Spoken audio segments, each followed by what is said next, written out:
아기신 예수 그리스도가 구유에 지금 뉘어 있습니다. 이 구유는 짐승의 먹이를 담는 것입니다. 이 구유에 예수님이 담겨 있는 겁니다. 그럼 이 구유는 무엇입니까? 바로 우리를 말하는 겁니다. 구유인 우리는 짐승이 먹는 그런 육체의 양식을 담는 것입니다. 구유란 우리는 육체가 먹는 이 육체의 양식이 담아지는 것입니다. 그런데 이 구유인 우리 안에 생명이신 예수가 양식이 되어서 우리 안에 담기는 겁니다. 그래서 우리는 이 양식을 먹고 영생에 이르게 되는 것입니다. 육의 양식을 먹으면은요, 결국은 사망이죠. 그러나 이 영의 양식을 우리가 먹기에 우리는 영생을 이루어낸다는 겁니다. 그러기에 우리는 세상 모두가 추구하는 이 육의 양식이 없어도 우리 안에 담겨있는 이 영의 양식, 이 생명의 양식을 먹음으로 인해서 우리는 두려움 없이 이 땅을 살아내는 겁니다. 육의 양식만 먹을 수 있으면 어떡하겠습니까? 양식이 없으면 두려워지는 겁니다, 이 삶이. 그런데 우리는 영의 양식을 먹는 자입니다. 영의 양식으로 살아가는 자입니다. 그러니 육의 양식이 없어도 이 세상을 두려워하지 않는 겁니다. 그래서 우리 안에 담겨있는 이 예수라는 양식으로 인하여서 우리의 삶에는 평안과 안식이 깃들 수 있다. 하나님의 말씀이라는 겁니다. 이 평화와 안식은 하나님의 창조 안에 모두가 담겨 있는 겁니다. 창조 속에 이 영의 양식으로 인하여서 이루어지는 평안과 안식이 담겨 있습니다. 하나님의 창조 속에. 그래서 하나님은 당신의 창조를 다 마치시고 나서 보시기에 심히 좋았더라, 이렇게 말씀하시는 것입니다. 안식입니다. 하나님 눈에 보이는 모든 것들이 보기에 참 좋습니다. 더 이상 바랄 바가 없습니다. 안식입니다. 하나님이 이 안식을, 창조를 이루시고 누리시는 겁니다. 그러니 우리들도 예수 그리스도 안에서 이 창조를 통해서 아름다운 영혼이 되어서 하나님의 이 안식에 동참을 하게 된다. 이 구원입니다. 우리의 구원은 하나님의 안식에 동참을 하는 겁니다. 그런데 이 안식의 근원인 하나님이 우리 눈에 보이지 않으면 어떻게 구원이 이루어지겠습니까? 저 천국에 가면 구원이 이루어지겠습니까? 하나님이 보이지 않으면 구원이라는 것은 있을 수가 없는 겁니다. 그러니 죽어서 천국에 가야지 얼마나 우스운 이야기가 되어버립니까? 그거는 말씀을 근원적으로 훼손해버리는 겁니다. 말씀의 근원이 어디에서부터 시작이 되어 있는가를 전혀 모르는 겁니다. 하나님을 보는 겁니다. 하나님을 보려면 내가 보여야 됩니다. 내가 죄인인 것이 확인되어야 합니다. 내가 죄인이란 것을 확인했을 때 우리는 구원을 요청하게 되는 겁니다. 내가 죄인이 되지 않으면 우리는 구원을 요청할 하등의 이유가 없는 겁니다.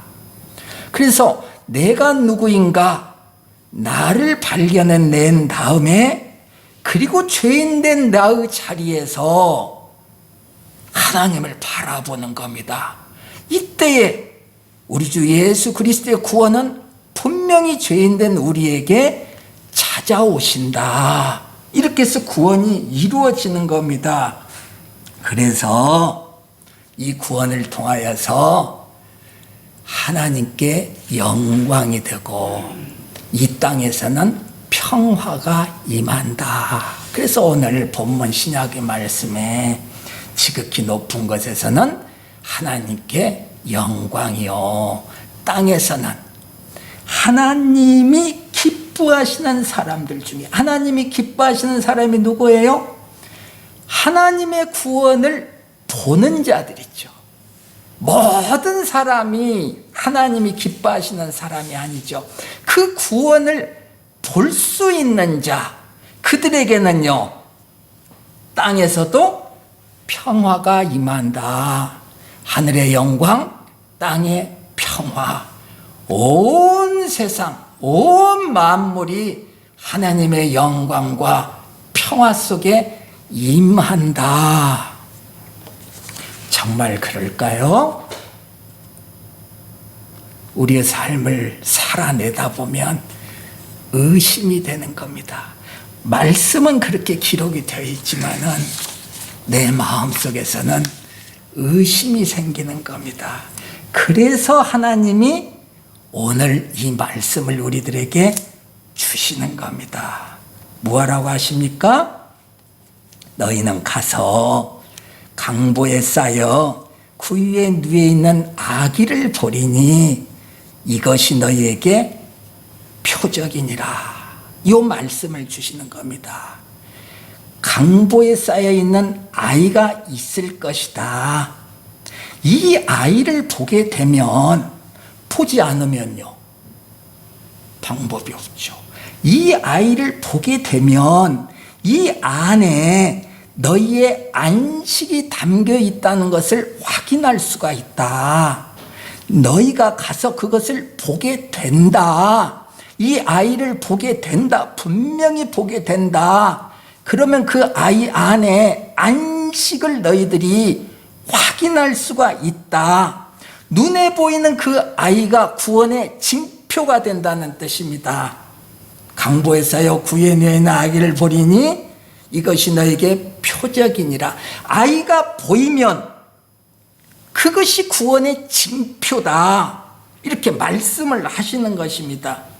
그래서 이 아이를 통해서, 구원의 징표가 되는 이 아이를 통해서 하늘에서는 영광이요, 땅에서는 하나님이 기뻐하시는 자 중에 평화로다. 이것을 확인할 수 있다는 겁니다. 무엇으로요? 이 아기를 봄으로 인하여서요. 이게 하나님의 약속이라는 겁니다. 오늘 구약도 읽고 신약도 읽었죠? 똑같이 이 약속이 신약에서도 동일하게, 구약에서도 동일하게 그 아기를 보리니 이 아기가 구원의 징표가 된다는 것입니다. 구약에서만 그러는 게 아닙니다. 똑같이 신약에서도 아기가 구원의 징표가 된다는 겁니다. 자, 요것을 이제 이해하기 쉽게 우리 이제 삶에 적용을 해 보는 겁니다. 이 시간. 구약은 우리들의 삶을 담아 놓은 겁니다. 모든 우리 삶 속에 있을 수 있는 모든 내용들을 구약에 담아 놨습니다. 그러니 구약에 담겨 있는 모든 인물들은 우리들의 이야기가 되는 겁니다. 우리들의 이야기를 담아 놓은 겁니다. 신약은요, 그 구약의 삶을 가지고 설명을 해내는 겁니다. 하늘의 영광, 땅의 평화를 구약의 삶의 내용으로 설명을 하는 겁니다. 그러니까 구약의 내용을 모르면 설명할 수가 없는 거죠. 구약의 내용을 아는데 신약이 없으면요, 설명이 부실해지는 거죠. 제대로 설명을 들을 수가 없는 거죠. 그래서 신약과 구약은 한 짝이 되는 겁니다. 하나가 된다. 예. 자, 지금 남유다의 오늘 읽은 구약의 내용이 그겁니다. 남유다의 왕이 아하스입니다.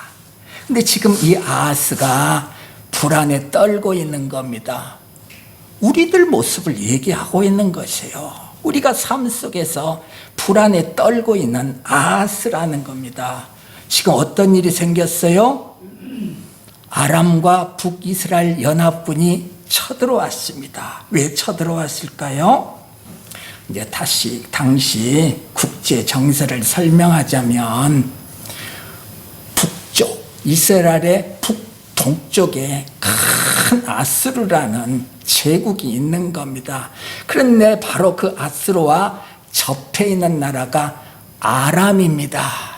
그런 이제 이 아람의 입장에서는 혼자 힘으로는 아수르를 대항하기 어려우니까 주위에 있는 여러 나라들과 연합하여서 아수르를 대항하려고 하는 겁니다. 요거에 북이스라엘이 동조를 하는 겁니다. 좋다. 그 방법이 좋다. 우리 각각의 힘으로는 아수르를 당할 수가 없다. 그러니까 연합하자. 그래서 북이스라엘과 아람이 연합하는 겁니다. 남쪽에 있는 유다는요, 함께 해줘야죠. 함께 해줘. 그런데 남유다는요, 동조하지 않는 겁니다. 남유다의 아하스는 동조하지 않습니다. 그러니까 아람 왕과 북이스라엘 왕이 계획을 세우는 겁니다.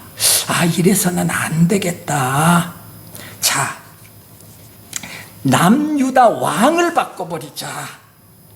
왕을 바꿔서 우리의 연합에 동조하는 사람을 왕으로 세우자. 남유다의 왕으로 세우자.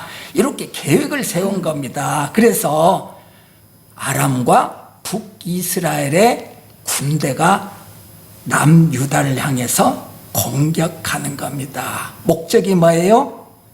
왕을 바꿔버리려고요. 왕이 누구예요? 아하스. 아하스를 폐위시키고 새로운 왕을 세우자, 이겁니다.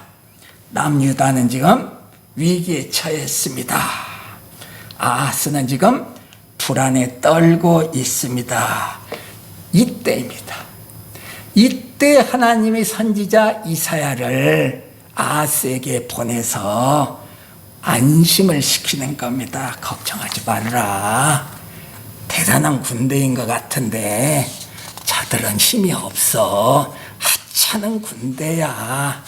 불붙은 부지깽이 같은 것들이야. 걱정하지 마.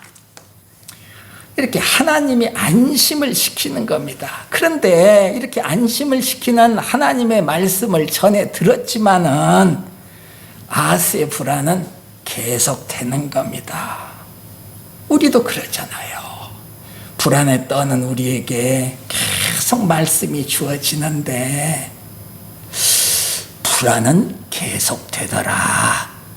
아하스와 똑같더라. 그래서 우리는 세상을 두려워하면서 살게 되는 것입니다. 이런 우리들에게, 이런 아하스에게 하나님은 다시 이사야 선지자를 통해서 말씀을 전하는 겁니다. 그게 이제 오늘의 본문의 내용입니다.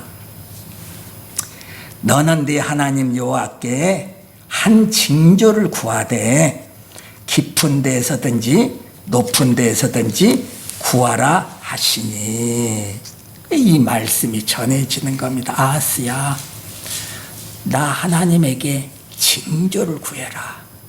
높은 데에서든지 깊은 데에서든지 뭐든지 구하라. 뭔 말입니까? 하늘의 별이라도 따오라고 하면, 그게 징조가 된다면 내가 그렇게 해줄게. 저 산을 무너뜨려 버리라고 하면은 내가 그렇게 해줄게. 징조로. 태양이 멈추라고 하면 그거라도 내가 해버릴게. 징조를 구해라. 뭐든지 구해라. 불안에 떨고 있는 아하스 왕에게 징조를 구하라고 하는 겁니다. 말로만 해서는 잘 이해가 되지 않으니까. 말만 해서는 아하스야 걱정하지 마. 저놈들은 헛개비들이야. 부치깽이 같은 놈들이야. 내가 있잖아. 나를 믿어. 그러나 그 말씀만 가지고는 나의 불안을 잠재울 수가 없으니까 하나님이 그 마음을 아시고, 야, 그렇게 못 믿겠거든. 징조를 구해. 그럼 내가 징조를 보여줄게. 너의 구원의 징조를 보여줄게. 그런데 아하스는 이렇게 대답을 하는 겁니다. 나는 구하지 아니하겠나이다. 12절입니다. 나는 여호와를 시험하지 아니하겠나이다. 이렇게 말하는 겁니다. 여호와를 시험하지 않겠다고 하니 얼마나 믿음 있는 것처럼 보이냐 이겁니다. 그러나 그 마음에 감추어진 것이 무엇입니까? 하나님에 대한 불신이 감추어져 있는 겁니다. 그 마음을 들여다보니 하나님이 어떻게 저걸 할 수 있어? 아무리 하나님이지만, 아무리 우리가 믿는 하나님이지만 어떻게 이 일이 해결될 수가 있어? 안 되지. 그게 아하스의 불신의 마음입니다. 그래서 아하스는 이미 아스루 왕에게 사신을 보냈습니다. 지금 우리 형편이 이렇게 됐습니다. 당신을 공격하자는 그 얘기에 우리가 동조를 않다 보니까 이런 어려운 형편이 되었습니다. 당신 때문에 이런 어려운 형편이 되었습니다. 그러니 우리하고 친하게 지냅시다. 아스루 왕이셔. 우리가 매년 조공을 많이 바칠 테니까 저 아람, 저 북이스라엘 연합군을 물리쳐 주십시오. 이미 사신을 보냈습니다. 누구를 믿고 있어요? 왜 나는 징조를 구하지 않는다고 했어요? 믿는 구석이 있는 겁니다. 누구요? 아수르. 아수르를 믿는 구석이 있으니까 하나님이 징조를 구하라 했을 때 나는 징조를 구하지 않겠습니다. 나는 하나님을 시험하지 않겠습니다. 믿음 있는 것처럼 보이는 행동을 하는데 속으로는요, 이미 아수르를 택한 겁니다. 왜 그래요? 아수르는 보이는 힘입니다. 하나님은 보이지 않는 힘입니다. 보이는 것을 택하는 겁니다. 우리죠. 위기에 처했을 때에 우리가 어떻게 행동을 해요? 보이지 않는 하나님이 아니라 보이는 세상의 방법을 선택하는 겁니다. 눈에 보이는 어떤 힘, 어떤 방법을 추구하는 겁니다. 우리 아닙니까? 그러니 굳이 하나님께 징조를 구하지 않는 겁니다. 불안하니 물론 기도를 하기는 합니다. 그러나 목숨 걸고 하나님께 매달리지는 않는 겁니다. 어떻게 해서든지 세상의 방법으로 해결을 하려고 하는 겁니다. 내 눈에 이 방법을 택하면 가능성이 좀 있어. 그것이 보이는 겁니다. 그러니 목숨 걸고 하나님께 매달리지 않는 겁니다. 이게 뭐예요? 나 하나님을 시험하지 않겠습니다. 라는 아하스의 답변이라는 겁니다. 이런 아하스에게 하나님이 말씀하시는 겁니다. 믿음 있어 보이게 행동하는 네 모습, 그게 나는 괴롭다 이겁니다. 그게 나를 괴롭게 하는 거야. 아하스야, 너는 왕위에서 사람도 괴롭히는 정치를 하더니 나 하나님까지 괴롭게 하는 그런 삶을 살아내고 있구나. 너의 그런 경건한 것 같은 그 모습, 그러나 그 모습 속에서 능력은 없지 않느냐? 경건의 모습은 있지만 경건의 능력은 없다. 모습은 그럴듯한 경건의 모습이지만 네 삶은 불신의 삶이구나, 요 말씀하시는 겁니다. 그럼 이제 어떻게 해요? 심판이 내려야죠. 당연히 세상이라면 심판이 내려져야죠.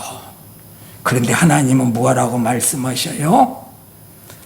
뜻밖에도 정반대의 말씀을 하시는 겁니다. 오늘 그 말씀이 14, 15, 16절의 말씀이라는 거예요. 그러니까 이 말씀 앞에서 우리는 꼬꾸라져야 되는 거예요. 나는 지금 하나님을 불신하고 있는데 겉모습은 그럴듯하게 포장되어서 경건의 모습을 보이고 있는데 하나님께서는 그런 우리에게 모습은 있지만 능력은 없네 그러시는 거죠. 그런 우리에게 하나님이 지금 요 말씀을 하신다는 거예요. 제가 읽습니다.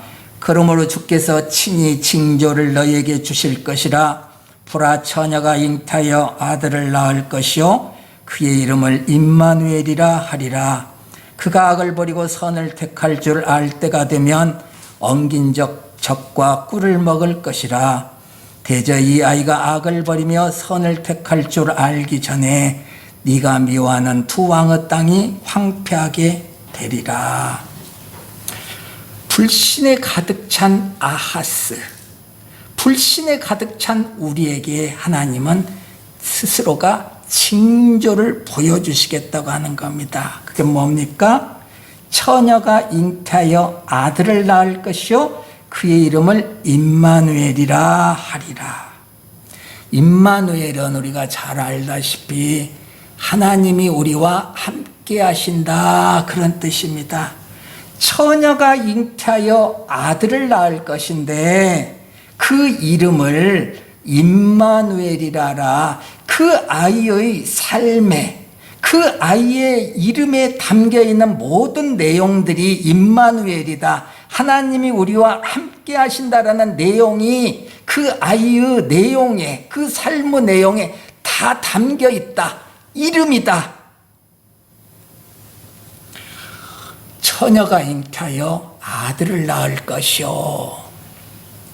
구약에서 처녀가 잉태하여 아들을 낳을 것이요, 이 아하스에게 행한 이 하나님의 말씀은 신약의 예수님이 태어나던 마리아에게서 태어나듯이 그 처녀가 잉태하여 아들을 낳는다는 말씀이 당연히 아니죠. 남자 없이 아이를 낳는다는 얘기가 아니죠. 신약에 와서 그 말씀이 이제 예수 탄생으로 적용시켜 주는 거죠. 이 말씀을, 그 말씀을 딱 띄어서 사용하는 거죠. 구원의 내용으로. 오늘 이 말씀은 뭐예요?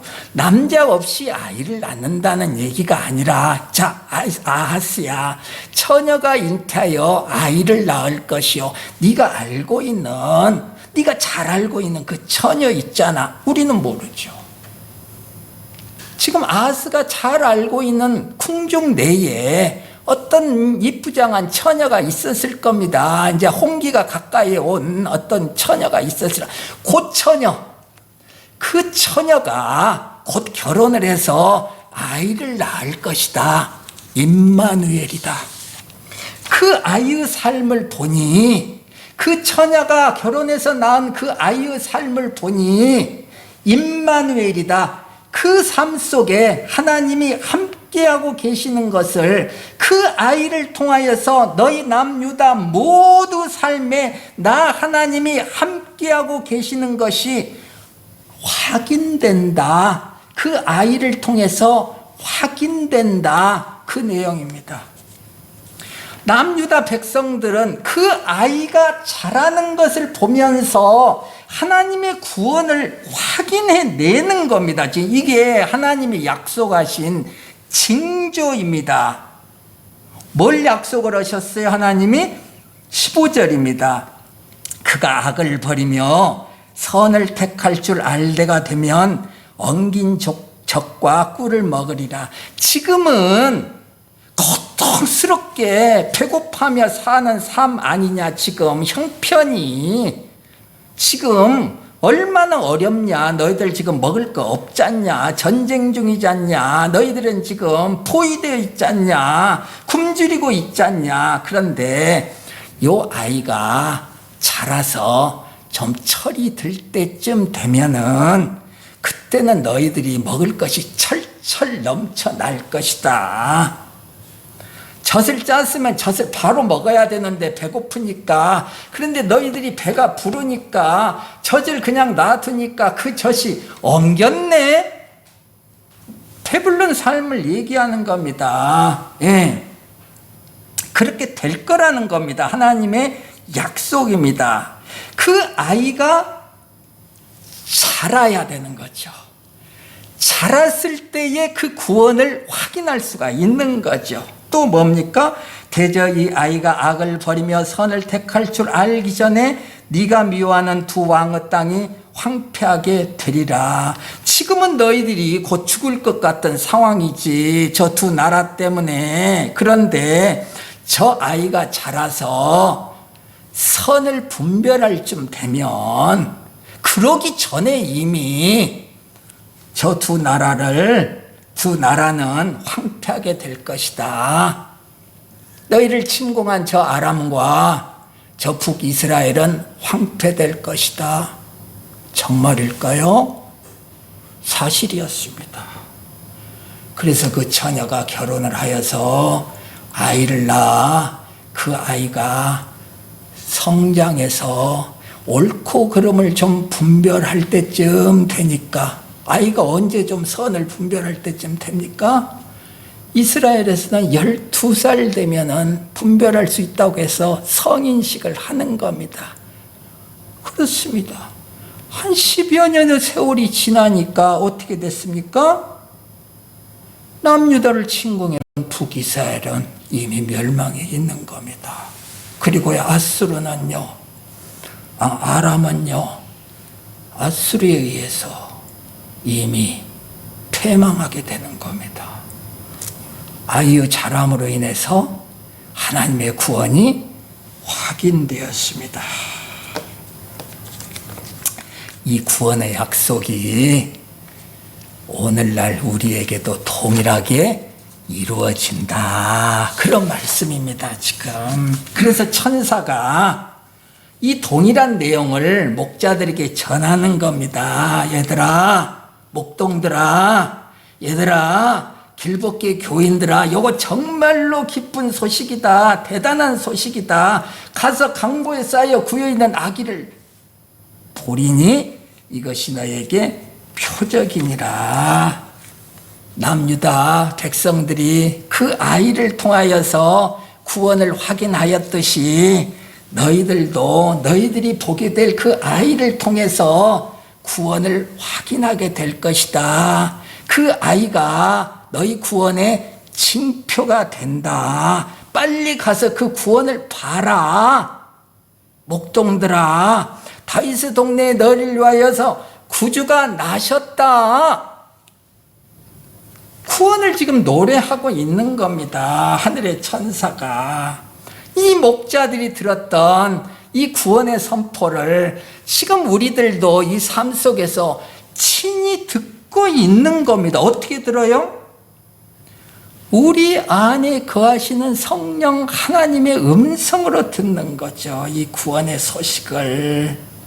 목자들이 들었던 이 소식, 구약의 그 아하스가 들었던 그 소식, 처녀가 잉태하여 아들을 낳으리니 임마누엘이라 하라. 그 아이가 옳고 그름을 분별할 때쯤 되니 구원이 이루어져 있네. 역시 하나님이 우리와 함께 하시네. 임마누엘 하나님이네. 요 내용, 그러니까 하나님께서 성령을 통해서 우리에게 말씀하시는 겁니다. 가서 봐라. 그 아이를 봐라. 그 징조다. 내가 너에게 약속한 구원, 그 구원에 대한 징조다. 봐라. 우리에게 성령이 어떻게 말씀하셔요? 얘들아, 너희 안에 그 예수라는 생명이 있다. 봐라. 보이냐? 자세히 들여다봐. 그 생명이 네 구원의 표적이 된다. 안 보이면 어떻게 하겠습니까? 이 생명이 우리 안에서 자라고 있는 생명이 안 보이면 어떻게 하겠습니까? 보여야 구원의 확인이 되는 것이죠. 그 성령이 계속 우리에게 선포하는 겁니다. 네 마음 안을 들여다봐라. 너희 안에 생명이 지금 자라고 있다. 그 생명이 너를 구원으로 이끄는 징표가 된다. 봐라. 지금은 어린 아이와 같아가지고 잘 보이지 않을지 모른다. 옛날 남유다도 그랬다. 그 아이가 아주 어렸을 때는 그 구원이 보이지 않았다. 그런데 그 아이가 자라서 철이 들 때쯤 되니까 구원이 확인됐다. 그러니 네 안에서 자라는 그 생명도 아직 제대로 자라 있지 않기 때문에 잘 보이지 않을지 모른다. 그런데 때가 되면, 어느 때요? 어느 정도 선을 구별할 줄 아는 그때가 되면 너는 그 구원을 분명하게 확인할 수 있다. 그 뭡니까? 안식입니다. 그때가 되면 험한 이 세상이 아무리 우리를 공격해내도 우리에게는 평화와 안식이 있게 되는 겁니다. 아직은요, 좀 덜 자랐습니다. 아직은 좀 덜 자랐습니다. 그래서 이 안식을 제대로 누리지 못하고 있는 겁니다. 그러나 때가 되면 하나님의 약속입니다. 그때는 분명히 우리의 삶 속에 도달됩니다. 그때가 되면 그 생명으로 인해서 너희 삶에는 안식과 평화가 임할 것이다. 이 생명이 지금 우리 안에서 자라고 있다.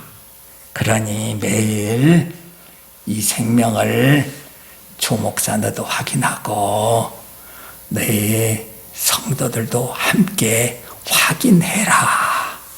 그래서 이 생명이 빨리 자라도록 나한테 간구해라.